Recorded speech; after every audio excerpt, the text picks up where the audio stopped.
Sempre, como eu falo sempre, todo jogo deixa um aprendizado, deixa uma guia para onde podemos melhorar, onde podemos evoluir como equipe e também coisas positivas. Não é um adversário fácil, esperávamos esse jogo difícil e um resultado que dói, mas que está em aberta a eliminatória ainda. Boa noite, Felipe. Natália Brasil, da Rádio Roquete. Queria te fazer uma pergunta que ela tem a ver com o jogo, mas tem a ver mais com um jogo especificamente.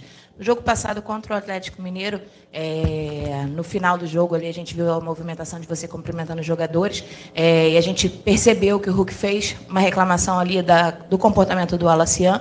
Hoje, quando ele entra em campo, em algumas oportunidades a gente vê ali que os jogadores, né, chegam ali e tem uma discussão e no final acabou tendo realmente um momento ali mais adverso entre ele e o Lianco e o Everson. Então eu queria saber de você, que foi um jogador muito experiente, passou aí toda essa sua experiência em campo, agora é treinador, um menino jovem desse que foi teu também na base. O que você acha dessa situação? Como vocês tratam isso internamente? Acho que o Wallace é o jogador que é pelo caráter que ele tem, pela personalidade que ele tem. É ele, é o jeito dele, ele não tem que mudar, tem que continuar sendo ele. E sim, vai irritar alguns jogadores, porque ele não pode nunca ser violento, ser agressivo. Ele tem que continuar jogando dessa forma que ele tá, que ele entra, ele incendeia o jogo, já nos deu muitas alegrias. E os adversários que se irritem também acontece com os outros. Eu, particularmente, a única coisa que eu não quero é que ele atue de forma violenta ou então xingue, insulte algum jogador do campo, ao contrário. Mas eu quero que ele continue sendo ele, que ele continue sendo esse cara com esse caráter, essa personalidade. Oi, Felipe. Boa noite. Sérgio Lobo aqui. Queria que você falasse sobre os estreantes. Você hoje colocou durante a partida os três, o Samuel Lino, o Emerson Royal e também o Saul, mais para o final. E ficou muito claro para quem hoje estava no Maracanã que o Samuel Lino está muito pronto, inclusive até para, se você quiser, de repente, utilizá-lo com mais minutagem, enfim. Mas eu queria a sua avaliação sobre os três e se realmente os outros dois ainda estão um pouquinho abaixo no aspecto físico em relação ao Samuel. Nenhum dos três vinha. Bom, o Samuel jogou o Mundial e teve pouco tempo parado e vinha treinando, né, no Atlético. Os outros dois tiveram um tempo mais parado, bastante tempo sem jogar, mas eu acredito que rapidamente eles vão entrar na forma física, vem treinando. Hoje tiveram minutos e pouco a pouco eles vão estar em forma, porque são jovens, como eu falei, jovens em forma, não tem problema de peso. E é questão de treinos e minutos de jogo. Boa noite, Felipe. Léo José, do Coluna do Fla. Continuando na questão aqui dos estreantes, mas puxando especificamente para o Samuel Lino, ele chega para uma posição que já tem Everton Cebolinha e também o Bruno Henrique. São dois jogadores que já estão há um tempo a mais no Flamengo, tem aquela questão de hierarquia. Mas eu queria entender como que a comissão técnica, você especificamente, como que vocês entendem essa colocação do Samuel Lino meio que atropelando a fila do Everton Cebolinha e do Bruno Henrique? Ele chega de fato hoje para ser o titular do Flamengo?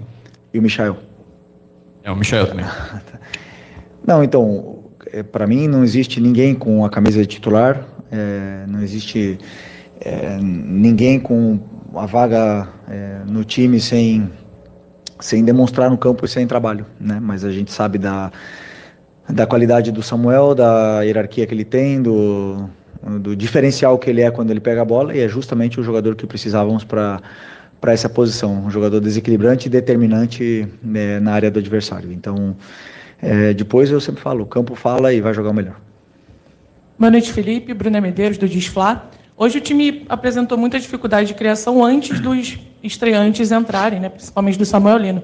Qual a sua avaliação dessa dificuldade? Faltou um meia, talvez, ali, mais de criação, mais característico. O que você avalia aí dessa dificuldade hoje? Obrigado.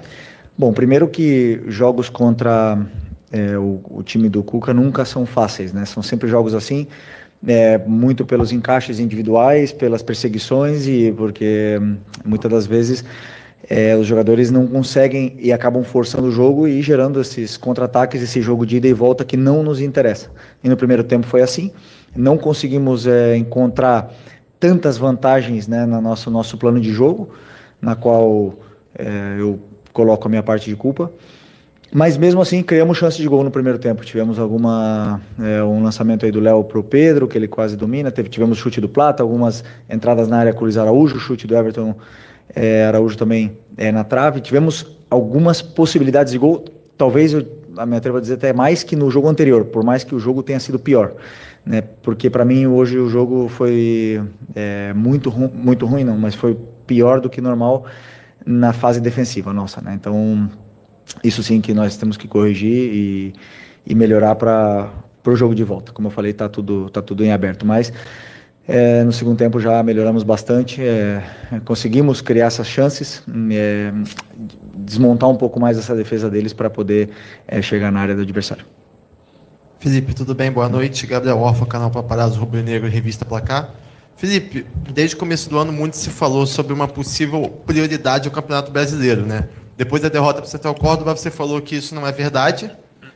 E eu queria saber como é que você enxerga agora a situação desse jogo de volta na Copa do Brasil, porque o Flamengo está na liderança do Brasileiro, brigando na parte de cima da tabela. Tem agora um jogo difícil contra o Ceará, uma viagem longa, talvez muito desgastante. Depois vai para Minas para a Copa do Brasil. Como é que você enxerga esse jogo? Se você pretende ir com força máxima tanto contra o Ceará quanto contra o Galo. E também, se você puder falar, aproveitando também, sobre os reforços nessa janela. Você já teve 4 e você teve um retorno também do Vitor Hugo. Quero saber se você pretende utilizar o Vitor Hugo em algum momento. Obrigado. Só antes dele responder, eu queria pedir que a gente fizesse uma pergunta. Nós temos muitos. Eu já até esqueci a primeira é do... Ok. Não, é bom, como a gente já falou, Brasileiro e Libertadores sim que são prioridades, mas eu entrei hoje para ganhar. Com o time que entrou no campo, foi um time montado para vencer. Da mesma forma que o jogo do Ceará, vou preparado para vencer, com as peças que eu acredito que são as melhores para poder vencer o jogo. E depois na volta, claro que vamos para tentar reverter, como eu bem falei antes numa pergunta de um companheiro teu, e para mim, na minha opinião, está totalmente aberta. Sabemos que é difícil jogar no estádio do adversário, mas da mesma forma que eles venceram aqui, a gente pode vencer lá. Felipe, aqui. Ok. No lance do gol, o Atlético fechou as linhas de passe, o Flamengo trocou passe dentro da área, resultou de um erro, o Coelho fez o único gol da partida. Qual a sua recomendação para os jogadores da defesa, zagueiros, goleiros, que mais participado da saída de bola, em situações como essa, em que não é possível arriscar um passe ali, ou é muito perigoso, como foi, e o que é que saiu errado nessa jogada?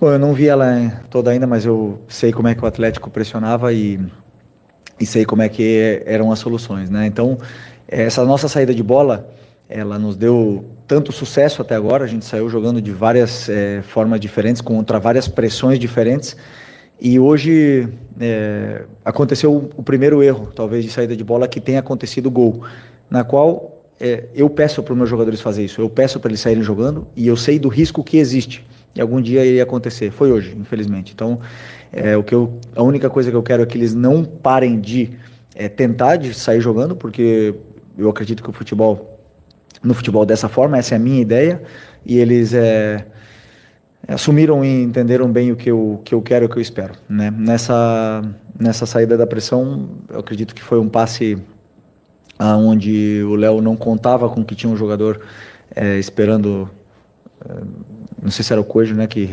antecipou, e um passe atravessado na frente da área, e acabou que perdemos a bola e tomamos o gol. Mas, como eu falei, responsabilidade minha, porque é uma saída de bola que eu treino e eu peço para eles fazerem, e às vezes o risco está aí.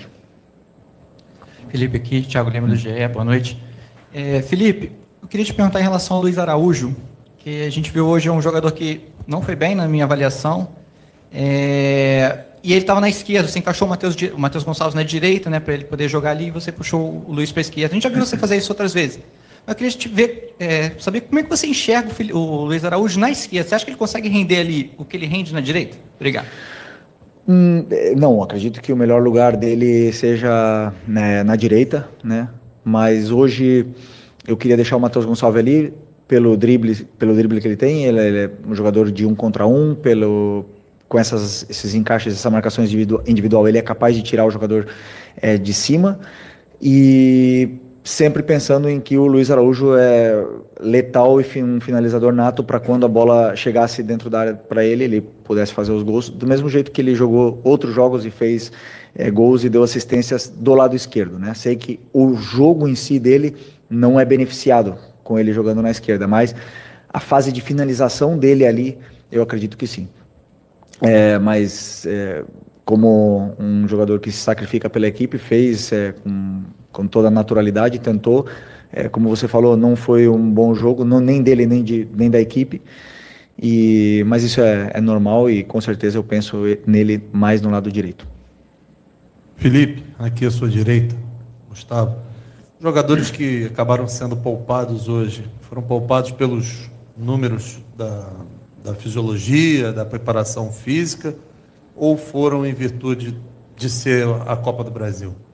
Não, foi um planejamento onde eu decido os jogadores, né? E nenhum deles, nem o Arrascaeta, nem o Jorginho, tinham sido vetados, mas eu acredito que pela sequência que eles estão tendo, também pelos dados, né? Mas pela sequência que eles estão tendo, não seria prudente colocá-los hoje e depois domingo também, então decidi por outras opções, também que encaixavam com o plano de jogo que eu tinha pensado. No caso, o Matheus Gonçalves, no caso, o Luiz Araújo, pensando no que poderia ser a partida e também nas trocas. Então, no outro jogo, o Arrascaeta, que teve em campo, não foi beneficiado por esse plano, então optei por outras trocas hoje, optei por descansar ele para ele poder ter treinos aquisitivos e chegar bem no final de semana e na semana que vem.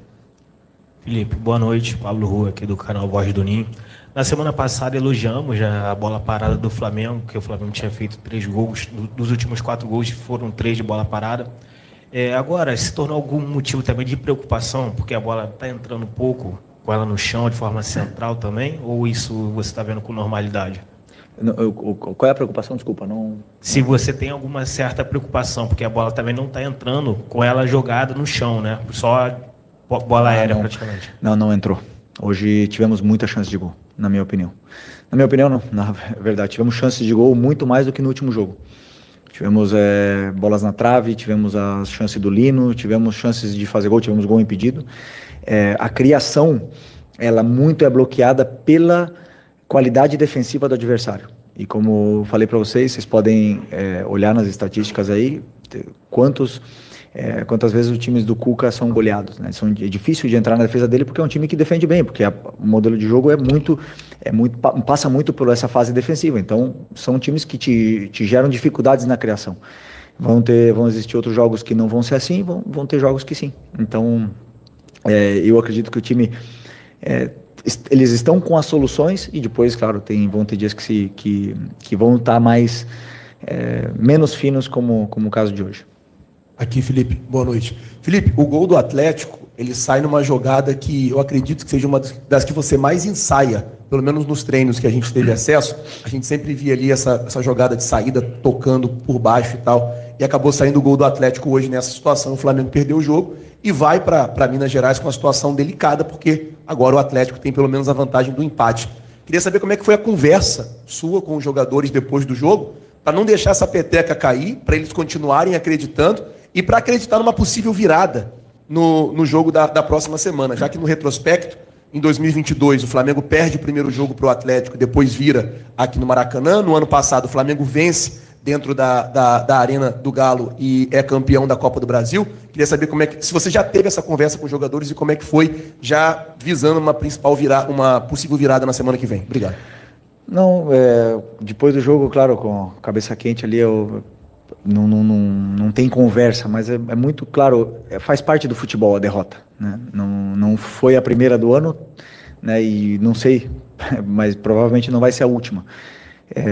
Então a derrota ela faz parte. Eu sempre gosto de mostrar para eles o porquê perdemos, o porquê jogamos mal ou não jogamos tão bem, e porquê ganhamos e porquê jogamos bem, ou ao contrário, porque às vezes se ganha, mas não joga bem, né? Então eu gosto de ser muito realista com o que está acontecendo. Amanhã temos poucos tempos, mas amanhã vou simplesmente analisar, rever novamente e passar para eles o que aconteceu no jogo para que esses erros sejam corrigidos. Mas a derrota, o resultado negativo, ele faz parte do futebol e claro que os jogadores estão com muita dor ainda dessa derrota, eu também, o que mais, mas sei que faz parte dessa nossa profissão e levantar a cabeça o mais rápido possível para poder vencer final de semana. Boa noite, Felipe, aqui, Cidão Marinho da Litoral News. No primeiro tempo, né, você falou um pouco sobre esse jogo mais acelerado da equipe do Flamengo. Eu senti um buraco dentro do meio de campo da sua equipe. Você acredita que teve falta de uma presença do Jorginho ou então do próprio Saul? Queria até que você explicasse qual seria a minutagem desses dois jogadores, né? Qual seria a disponibilidade deles para o jogo. E até no gol sofrido, faltou ter um homem de armação mais potente para vir buscar essa bola, para jogar para a parte ofensiva? Obrigado. No gol? No gol foi um tiro de meta, não foi? Sim, mas se faltou essa presença de um meia de armação para vir buscar essa bola, o Jorginho faz muito isso. Bom, vamos lá. Primeira questão. O buraco que você via no meio-campo era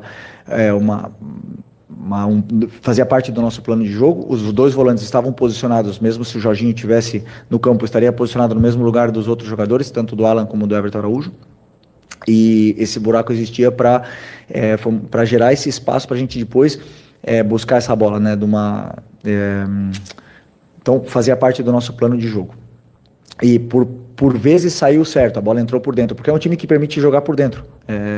Ele bloqueia essa marcação individual, bloqueia teus jogadores e depende muito da qualidade individual, de ele tirar o jogador de cima, de vencer duelos e evitar passes verticais. E hoje tivemos muitas vezes esses passes verticais que nos geraram esses contra-ataques e ida e volta. E repito, sobre o Jorginho no gol do Atlético Mineiro, ele estaria posicionado no mesmo lugar do Everton Araújo e do Alan. O gol foi um erro de passe, onde o Léo Ortiz estava, acho que, livre. Mas acontece, como eu falei, acontece. Cada jogo a gente prepara um tiro de meta, um plano de jogo em função do plano de jogo que a gente tenha, e às vezes são diferentes, às vezes tem um meio armador, às vezes não, vocês podem analisar também. Mas hoje, infelizmente, aconteceu esse gol, na qual não tem problema nenhum para mim, porque, como eu falei, o risco ele existe, ele sempre vai existir, e hoje aconteceu, e o importante é que a gente possa corrigir e não exista mais. Felipe, boa noite, aqui à sua direita. Maurício Luz do Lance. Você falou em mexer no time por conta de desgastes, da sequência, etc. Mas dois jogadores que têm maior minutagem no ano são o Léo Ortiz e Léo Pereira. O Danilo, obviamente, lidando com problemas de lesão durante a temporada e, enfim, também foi ausência hoje.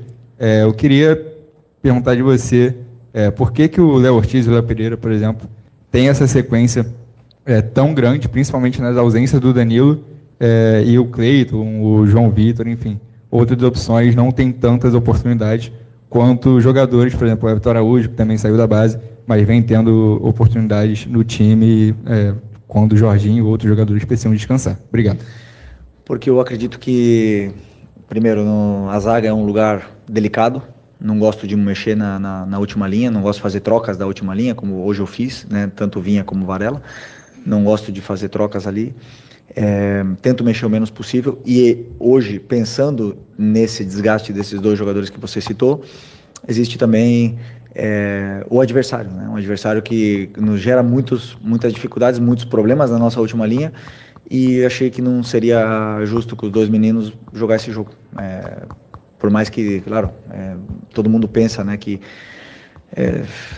todos podem jogar porque são da base, mas eu acredito que sempre na zaga é uma situação mais delicada pela importância e a dificuldade que o jogo hoje com Hulk, Rony e Coelho iria gerar na nossa última linha. Então, por isso optei por continuar com eles, são fortes, são jovens e estão bem, mas se precisar contra o Ceará ou até mesmo na volta, eu sei que tem o João e o Cleiton. Aqui, boa noite, Felipe, tudo bem? Isabelle Costa, canal Coach. Acho que foi uma surpresa, assim, tanto quanto inesperada, o relacionados com o Samuel Lino, o Royal e também o Saul, né? Até porque eles estavam em período de pré-temporada, o Saul mesmo, a gente tinha até falado sobre. Como é que você vê a preparação deles, porque a gente já viu em campo o Samuel Lino, inclusive, indo muito bem, fez aquele gol que estava impedido, mas se movimentando muito bem. Como você vê a preparação e entrosamento deles também, né? Porque foram pouquíssimos treinos. E sobre o Everton Cebolinha, o que está pegando com o Everton? Obrigada. Bom, o Cebolinha está com uma tendinite, mas isso é assunto do médico, né? Mas eu sei que ele está com uma simples moléstia aí na parte do tendão e em breve voltará, que precisamos dele também. E sobre os reforços, eles já tiveram conteúdo, já tiveram os vídeos necessários para entender como a gente joga. É da mesma forma que eles jogavam nos clubes deles. Então não tem nenhuma novidade para eles e eu vi eles treinarem. A gente recebeu também os dados físicos deles e achamos que não teria risco colocá-los nesse jogo. Então, com tantos desfalques que temos, eu optei por trazê-los nessa relação. E a partir daí agora somar, como eu falei, treinos, minutos e minutos de jogos, minutos de treinos para que possam entrar nessa dinâmica da equipe o antes possível, que com certeza vão ser muito importantes para nós. Obrigado. Ok? Boa noite, pessoal. Valeu. Bom,